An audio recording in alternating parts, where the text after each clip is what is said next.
গাজার ধ্বংসস্তূপে বসে আছে এক কিশোরী, তার নাম লায়লা। 3 দিন যাবৎ সে কিছুই খায়নি, আশেপাশে শুধুই ধ্বংস আর কান্না। সে চোখ বন্ধ করে বলল, ইয়া আল্লাহ, তুমি তো জানো আমি তোমাকেই ভালোবাসি। আজ না খেলে কষ্ট হবে, কিন্তু আমার ইমান যেন না টলে। ঠিক তখনই দূর থেকে এক বৃদ্ধা এলেন, তার হাতে 1 কাপ দুধ। তিনি বললেন, মা, আল্লাহর নামে এনেছি। গত রাতে স্বপ্নে দেখলাম কেউ একজন খুবই ক্ষুধার্ত।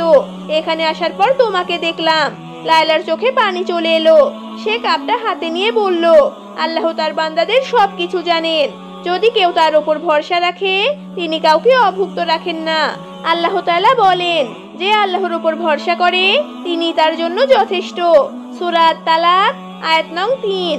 এই গল্প আমাদের শেখায়, আল্লাহ কখনো তার বান্দার ধৈর্য ও ভালোবাসা বৃথা যেতে দেন না।